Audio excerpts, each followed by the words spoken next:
Here are some quadratic equations applications, so real-world problems that you can solve using a quadratic equation. So the first one is the sum of the squares of two consecutive integers in 61. Find the numbers. So I'm going to let x represent my first integer. And because they're consecutive, I'm going to let x plus 1 represent my second integer. This is going to allow me to create an equation in one variable, which is easier to solve. So then it says that the sum of the squares is equal to 61. So I've got my equals part, and now I need the sum of the squares of those two numbers, which I've defined in my let statements. Now I know I want to create a quadratic equation, so I'm going to expand, simplify, and move everything over onto the left-hand side.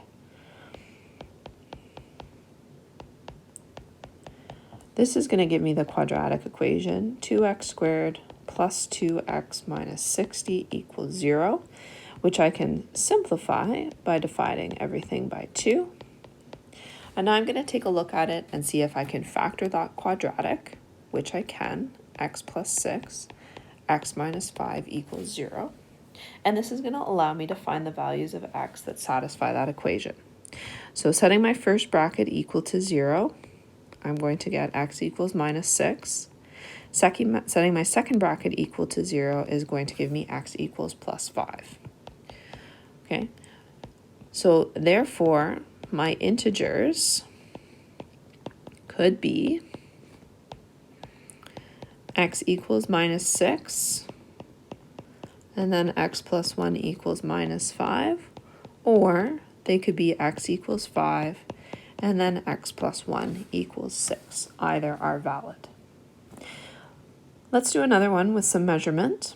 Here we have the hypotenuse of a right triangle is 13, so I'm going to draw what I have here. One of the other two sides is 7 centimeters longer than the third side. So I'm going to call these two sides A and B. And I'm going to say let B, okay, let's say let X represent the side length of B. And then my other side is 7 centimeters longer. So I'm going to use x plus 7. Let x plus 7 represent the side length of A. Because I have a right angled triangle, now I can set up the Pythagorean theorem. So x squared plus x plus 7 squared is going to equal 13 squared. Just like I did in the first example, I'm going to expand, simplify, and move everything over onto the left-hand side. Now I can simplify further to get a quadratic equation.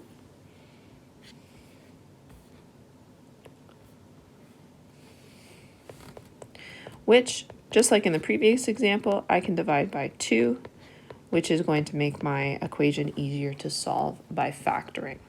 So here I need to find the values of x that make the equation 0. In order to do that, I'm going to factor as x plus 12, x minus 5 equals 0. So now, setting my first bracket equal to 0 will give me x equals minus 12. This answer is inadmissible because my side length has to be greater than 0. Okay, it's a real measurement, it can't be negative. Okay, so then setting my second bracket equal to 0 is going to give me x equals 5. Okay, so therefore my side length A is going to be 5 plus 7, which is 12, and my side length of B is going to be 5. The next example is another measurement question. I'm looking for the perimeter of a rectangle. So that's okay, I know how to do that. Whose length is 12 meters greater than its width. So that means I'm going to say I need to define my variables. So let's let x represent the width of the rectangle, and let x plus 12 represent the length of the rectangle.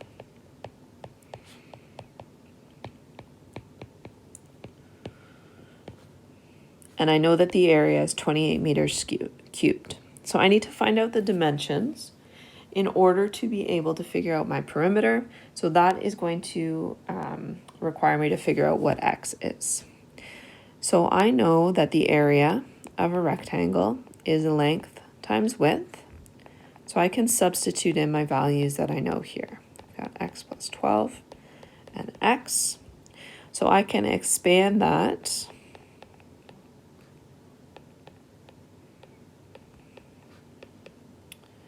and move everything over to the left-hand side to get a quadratic equation.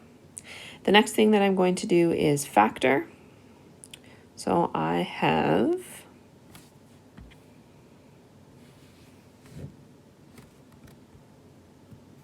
x plus 12, x, and then minus 28. So what multiplies to 28? 9 and 3 is 27. Let's see, let's list them all here. So I've got 1 and 28. I would have 2 and 14. That one looks good. If I have x plus 14 and then x minus 2, that's going to give me what I need. So now I can set my first bracket equal to 0, which gives me minus 14. This answer, again, is inadmissible, okay, because that side length can't be negative. My other option is x equals 2. So that means that my width is going to be 2. My length is going to be 14. And that means that my perimeter is going to be 2 times the width plus 2 times the length, which is going to give me 4 plus 28, which will be 32 meters as the total perimeter. The last example that we're going to do is combining two pieces. Okay. So here we have the Botanical Gardens is planning a new rectangular rose garden with a walkway of uniform width. So let's draw that out first. So I've got the rose garden here. Rose garden. Okay. And then I've got my pathway, which is going to be uniform width all the way around. So what I'm going to do is I'm going to let the width of the pathway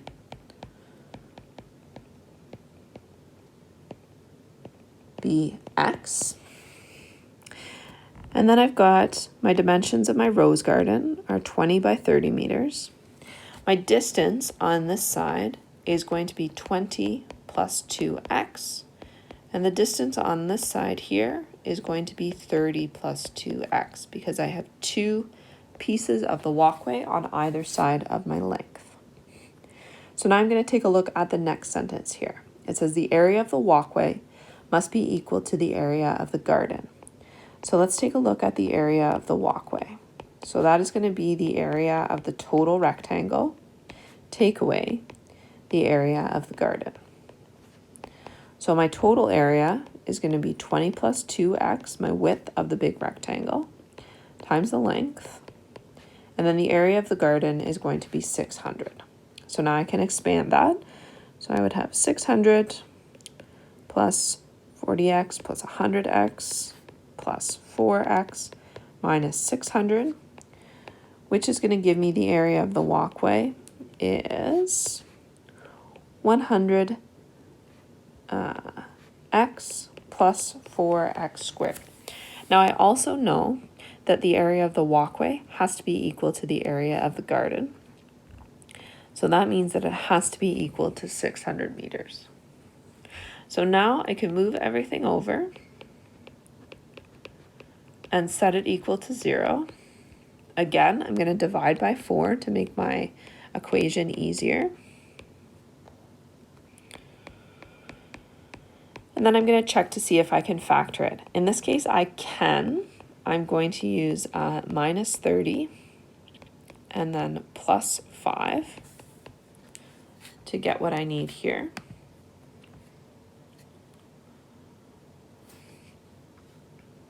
What would I have here? I think whoops, plus, plus, plus, minus. My apologies there.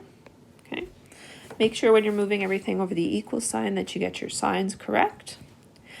This would tell me that two possible solutions are x equals minus 30 and x equals 5. X equals minus 30 is inadmissible. Okay, you can't have a side length. Wow, using minus 30 would give you a negative side length in your expression, and it defines a real measurement, so you can't have a negative. So we're going to use x equals 5. So therefore, the width of the walkway